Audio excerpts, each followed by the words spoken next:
This is SCUDEM 2021 Problem C by team number 1015, Mafia. Hello, I am Daniel Chen, a junior at Tompkins High School. My team members are Angelina Shen, a sophomore at Awty International School, and Erick Washbourne, a homeschool junior. Our coach is Dr. Younsha, a professor of mathematics at UHD. We did Problem C, the social humanity question, submitted a tweet. Now what? Our goal is to explore the effectiveness of various content moderation techniques, paying special attention to the spread of misinformation. We focus on two content moderation techniques specifically: the censorship of information sources and words, and warnings on various sites that caution against possible misinformation. We analyze each technique's effects over time as well in our model. We first created a function that could represent the effects of these moderation techniques based on the predator-prey model, then computationally modeled it.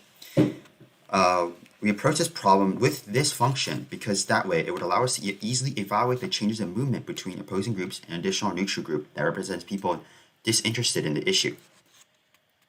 Some assumptions we made is that full saturation populations are equal. A full saturation population, it would be simply made up of all users in a system, which would be equal to itself. Another assumption we made is that group populations can drop to zero. After all, there's no reason for a minimum number of users to be in either opposition or support of an issue. And 3, fractional units are percentages of agreement or opposition, because people can agree on certain present issue but not all of it, which is represented by fractional units in our model. Another assumption made is that people can believe in any number of the groups, whether it be 0, 1, or all of them.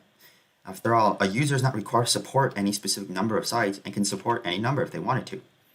Moderation can detriment both groups but not necessarily equal is our final assumption, as content on either side may be targeted by moderation techniques, though there may be more posts on one side or the other that require moderation. For our model, we have a variety of variables and parameters. For our first variable, A11 always increases the function of P of t, which represents the population of a group. A12 is another variable that always decreases the function P of t, which represents how people can switch sides if they learn new information or are convinced in some way. A21 and A22 are similar to the coefficients A12 and A11, but simply add on the function Q of t, the population of the opposition group. And finally, we have H, which is a constant that represents the maximum possible value for either the population of P of t or Q of t. We'll first begin with a model of a moderation-free site. This whole slide represents all the active people on a social media site. Say there's a topic of contention, for example, was the 2020 presidential election rigged? This is a subject with much information and heavily biased sides. There are people who believe it was rigged and people who believe it was fair. These people represent the Q and the P subgroups respectively, and they each voice their opinions through posting. There are also neutral people who keep up with the topic, represented by the gray box surrounding the P and Q categories. These categories can grow as neutral people form an opinion and join one group or the other, and they can shrink as people of one opinion become swayed by people of the opposing opinion, turn neutral, and then possibly become of the opposing opinion. As you notice, P cannot directly interact with Q nor vice versa. They must become neutral first. Now, let's move on to the differential equations that represent the movement of people in and out of these groups. We use the basic ideas of a predator-prey model, except that in this case, both groups act as a predator and prey. Let's take a look at the change in P. A11 times P represents the growth of P from P itself, or in other words, the amount of people P is able to attract from members of its own group posting information. However, this function will go to infinity, so there must be an upper cap on the amount that P can grow. This is represented by 1 minus P over HP, which modifies A11. As P gets closer to the maximum population it can feasibly achieve, which in this case is represented by HP, the effect A11 has on the growth of P diminishes. The people who leave the group are proportional to the people in the group and some influence factor of the other group, Q. Now, moving on to the other group, the same thing applies. There's a growth rate of A22, the population caps at HQ, and it loses people to P at a rate of A21. Now, moving on to moderation. This is a diagram of a network. We can see that there's a bunch of paths, each that branch off each other into a more complicated web. There's clearly some center parts where a lot of the paths center from. Let's say this red part is a problem post. Maybe it had incorrect information, maybe it had inappropriate language, but whatever the reason, moderation techniques have determined it a problem. Now, even though the two posts next to it are green, they have nothing wrong with them, moderation techniques will censor this entire web, even though there's only one problem post. We can now consider the equations for censorship. We're going to use the equations that we came up with previously, but just with a little bit of an addition. The first part is just the equation without moderation, but with a time delay. This is because if we think back to the model before, we have a group of neutral people following the topic that P and Q both draw from to increase their respective populations. But at some point, they're going to run out of people to draw from this neutral group. But because P and Q are increasing in traction, the topic will attract a new group of neutral people that follow it but don't have an opinion yet. Now, this is exactly why we have a time delay. The time it takes for these new people to gain interest in the topic is represented by T minus tau P, which is, again, the time delay. This new term, F of T, represents moderation, and A13 is how many people leave due to being unable to access whatever topic due to moderation. We have a new equation, d dt of F of T, which represents the change in moderation. The coefficient A31 is the same as the coefficient A13 because as the population of P decreases in amount, the F increases the same amount. A23 and A32 are the same for the same reason. The reason for a negative A33 is something called the Streisand effect, which says that the more an attempt to hide, remove, or censor information, it has an unintended consequence of increasing awareness of this information. As censorship approaches a certain threshold, it actually decreases because the topic has a reverse effect of gaining more traction. Warnings, however, are slightly different because a warning does not censor information. It's only attached to the specific post. If we think back to the diagram of the network, it would only affect the one red dot instead of the whole branch. Therefore, warnings in comparison to the censor equation are not multiplicative to FT itself. Our approach to modeling this problem is computational.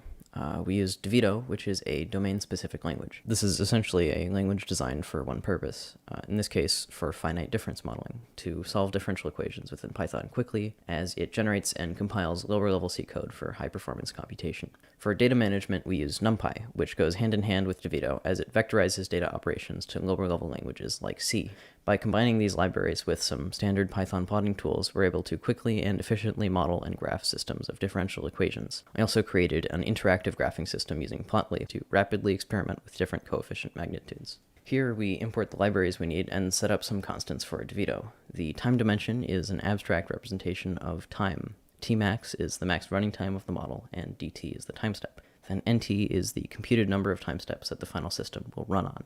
This is a class that represents a modified predator-prey model. Creating and using this class is going to allow for flexibility with our solution. We can create instances of the class with arbitrary systems of equations and then integrate with any values for the coefficients without recompiling the C code that DeVito generates. Here we're setting up constants that we need for DeVito to run on from A11 through A33.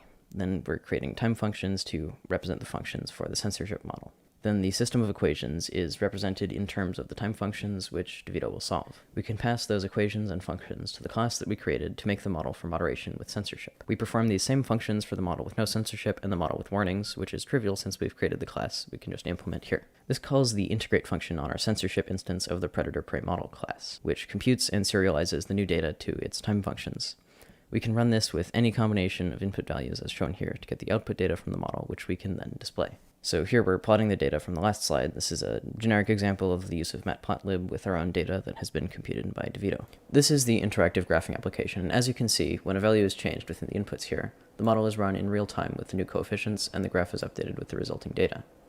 We can use this to see a few interesting scenarios and garner an understanding of how the coefficients affect the model. The coefficients A11 through A22 were explained earlier on in the model with no moderation, and those are consistent in both moderation models as well. Here's the same application with the censorship model. As you can see, A13 is the magnitude of the effect of moderation on P, and A23 is the magnitude of the effect of moderation on Q. A31 and A32 are symmetric with A13 and A23, respectively. At higher values of A33, the effect of moderation decays more quickly. This coefficient represents the strength of the Streisand effect. We can look at a few interesting scenarios here. When the effect of moderation is nil, if one group starts larger than the other group, but the other group grows more quickly, we can see that it suppresses the growth of the group that begins larger. When there is moderation, through censorship or otherwise, if both groups start at the same size and grow and decay at the same rates. If one group is targeted more heavily by moderation, the other group will grow much more quickly. If both groups are heavily targeted, the effect evens out, moderation takes over, and both groups' populations plummet. With a higher value for the Streisand effect, we can see that the effect of moderation decays more quickly and allows these groups to grow once more as moderation decays.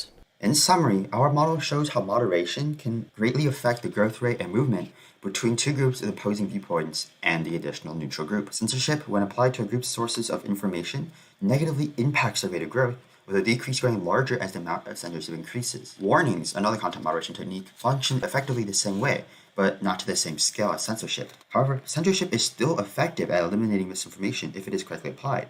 The ability to shut down sources allows it to limit misinformation massively. The problem is that it can be difficult to apply it correctly without bias, which hinders its effectiveness and can even cause misinformation to grow more out of control than have ignored censorship due to this bias. The implications of this is that censorship, as we've discussed before, slows down groups' growth.